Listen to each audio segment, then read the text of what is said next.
Welcome everyone to another episode of the Will and Rock MMA podcast. What's up, everybody? Let's just jump straight into UFC on ESPN 5 in London, England. Jake Marshman versus John Phillips started off the fight. Great way to start off the fight. John Marshman ended up winning by split decision. Very technical fight and a total crowd pleaser, I would like to think. I would have to agree with you 100%. It was a great way to start off the card, like you said.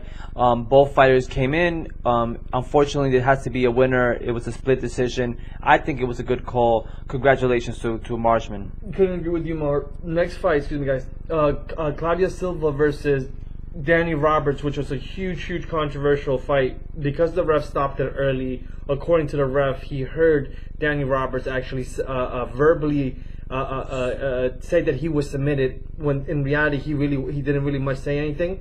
We did speak about this before the podcast started. Not only is it a controversial fight, he should definitely appeal this fight, or I think you had mentioned just run it right back. I believe that they should just run it right back. It does affect your record at the end of the day, but when the president of the UFC is telling you, it's going to be fine, don't worry about this loss, you should have won, it was a referee's mistake.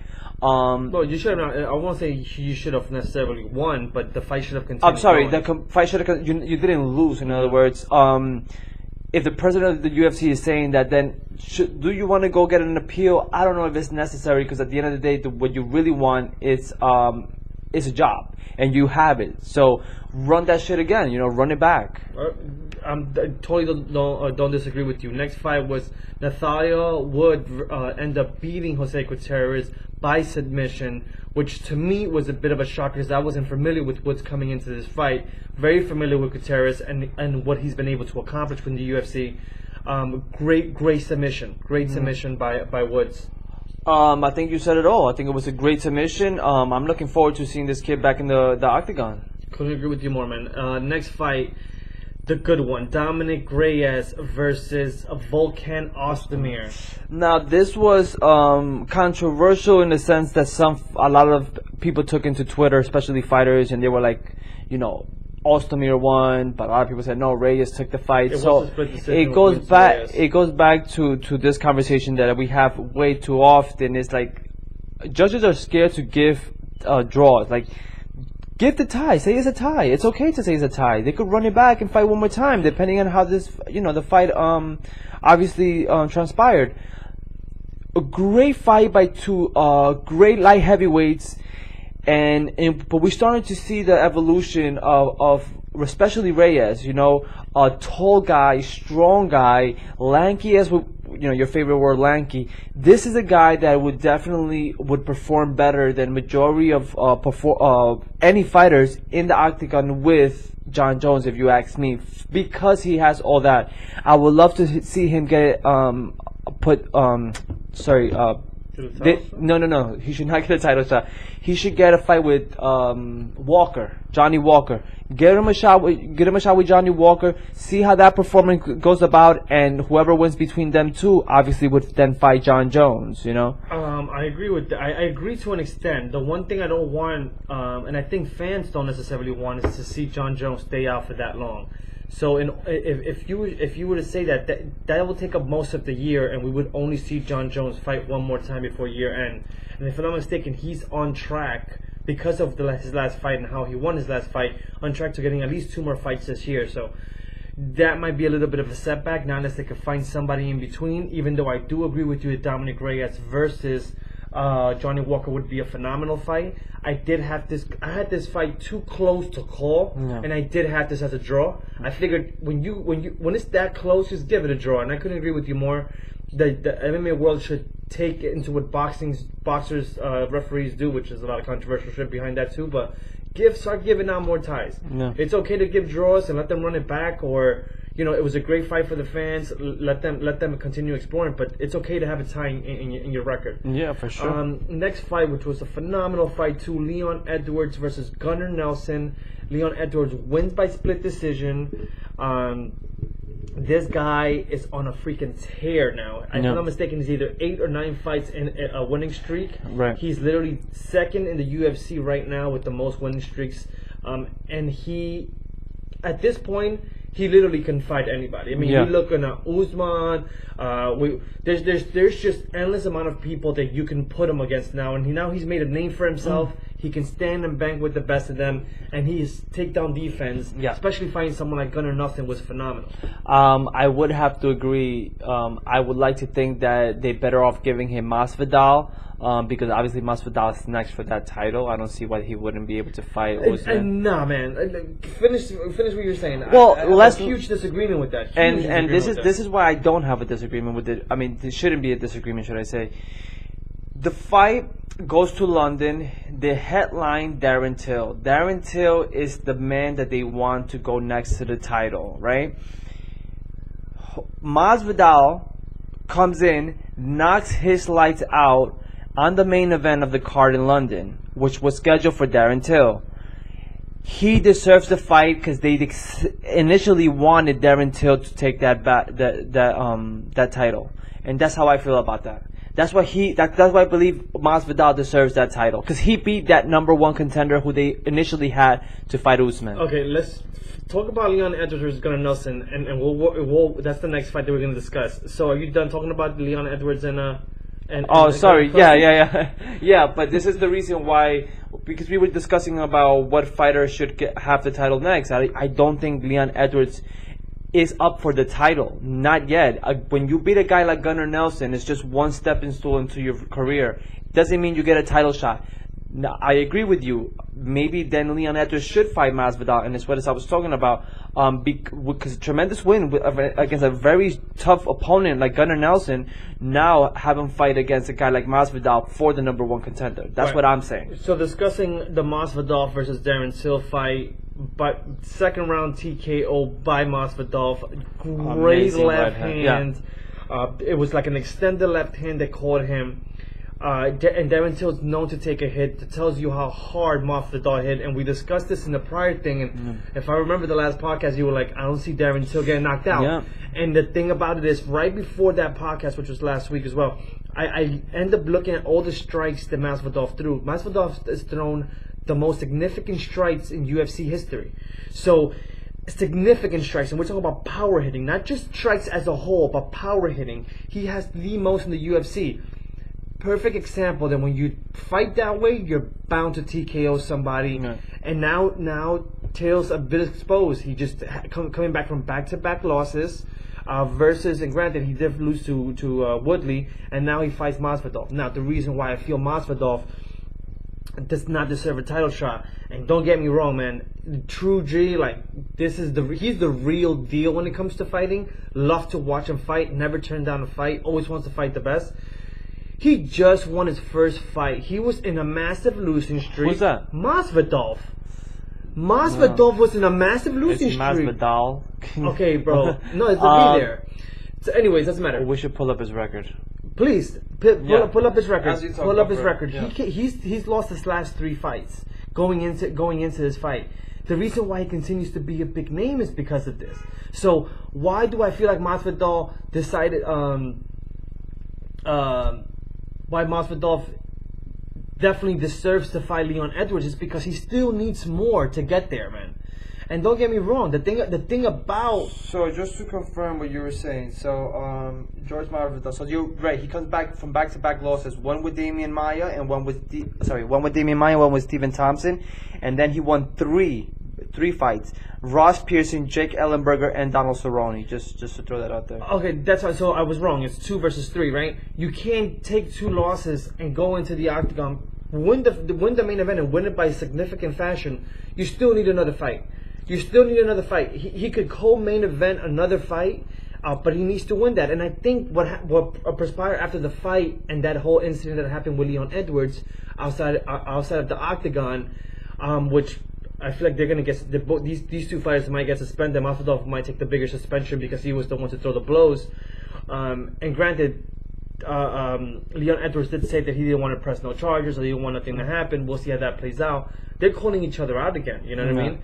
It's a matter of putting these 2 guys to fight and then really giving Edward that good fight that he really needs to be like, okay, man, you know what, you could fight Usman, you know.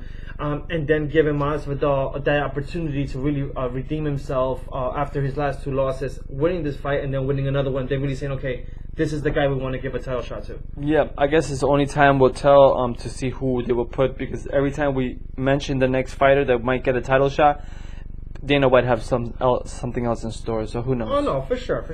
All right, so let's get straight to the next one. Great fight. London put up a good fight. Next fight was which is next week Saturday the 23rd. UFC on ESPN +6 in Nashville, Tennessee. And let's just jump straight into the card. I was about to say the main event. I guess we'll leave some little suspense behind that. J.J. Aldrich versus Maiz Barber. These two females are brawlers, and this is a good way. I always say with some women fighters, that the lack of a certain level of fighting, but they're just good at throwing hands. Set the card off that way. That's exactly why they put this card. Should I say this fight in the main event, the beginning of the main event? It's because of that. You have a girl like J.J. Aldrich who comes in nonstop, guns blazing every time, and gives you one of the best performances in the octagon, and that's how you want to start that card. Is why I have Aldrich winning the fight, either decision or late stoppage. You know what? I had Aldrich coming into this fight. I'm not going to go against you. I think Aldrich does definitely have the upper hand, and she's definitely the more experienced fighter going into the octagon. Next fight, the suspense about this gentleman, Mr. Luis Pena. He goes up against Steven Peterson. Not familiar with Steven Peterson as much. Luis Pena is on his come up, on a tear of a come up, and he's training with AKA. There's so much to talk about him. Everyone talks so highly of him. Kanye talks so highly of him. Punk talks so highly of him. This guy is really making a name for himself. Thompson. Yeah, I don't disagree with you. It is John Thompson, right? He comes in every time, a very technical fighter, doesn't really rush anything. For a guy that's that young, he's very well composed. I want to see him get tougher competition. I love this fight that they gave him now. After this fight, depending on how it goes down, I would like to see him take on a top 10 opponent, because it's about that time for him to get his feet wet. I totally agree. Once again, don't know much about Steven Peterson, and I wish I could speak more about him, but I feel like, Luis Pena, if he makes that very impressive victory, which people are really expecting for him to do at this point in his career, we'll see what happens. I agree with you, man. Next fight, I'm not going to butcher these two Brazilians' last names, all right? So I'm just going to call, the first guy is Davison, and he's fighting against Jussier.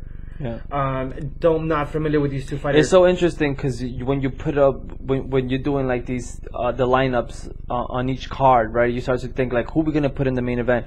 And a lot of these people are just, we don't know too much about them, but they obviously have performed so well in the prelim fights before. God knows, maybe 2 or 3 fights before they finally get into this main card. I don't know either one of them as well, but I'm guessing that they've done tremendous performances when they fought in the prelims, right? So this is why we have to. It's one of those things that you might as well catch that fight, because they're gonna they want to win. You know what I'm saying? I couldn't agree with you more, man. Just looking forward to these guys. Every time we always talk about this. I don't want to bore everyone, but every time we say we don't know these two fighters. Well, they're obviously there for a reason, right? And they're there to entertain. So it's totally worth watching. Next fight is John Medensky versus Jesus Pidado. Now, the reason why I like Jesus Pidado is because he is from South America. He is from Peru, and we're half Ecuadorian. We really want to push that South American fighters to the top. We know that Chito's going to fight real soon too. So there's a lot going on for South America. He is fighting John McKenzie at this point, so it's going to be challenging. But does he has? I would like to think that he has the upper hand. Unfortunately, I want the Peruvian fighter to win myself, but I feel like he has a lot to chew right now with a guy like Medesi, putting him in the octagon. I have Medesi. I would like to think that he might take it. If he does, he's going to take it by decision. Medesi is the more experienced fighter. I don't see Medesi losing this fight. I really don't. Next fight, we got Curtis Blades versus Justin Willis.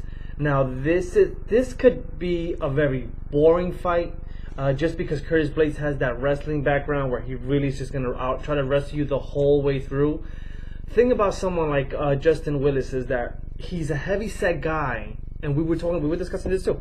His footwork is phenomenal for somebody his weight. His hands are so fast, so impressive. You could tell he's totally done boxing in the past. And he's not afraid to throw wild kicks, wild punches.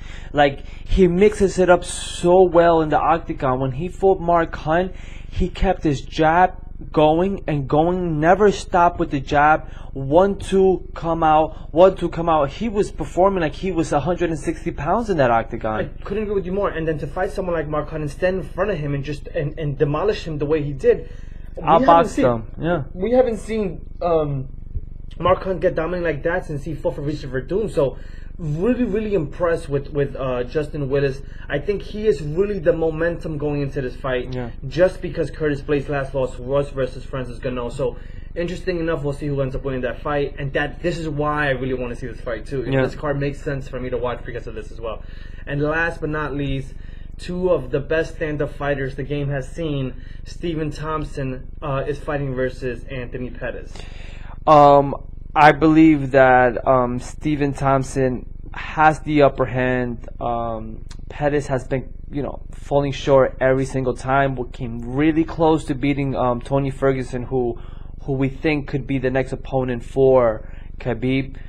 However, I don't see Pettis taking this fight. I believe Thompson will beat him, and will beat him by decision like he does every single fight that he fights. I'm rooting for Anthony Pettis. For many years he was one of my favorite fighters, so I am rooting for him. But I don't believe that he has the capabilities to beat Thompson. And with that being said, I'm going with Anthony Pettis. Every time Anthony Pettis is seen a certain light, saying, "Oh, you know what? That's it. That spark is no longer with him." He comes right back and shows you that he still has it with him.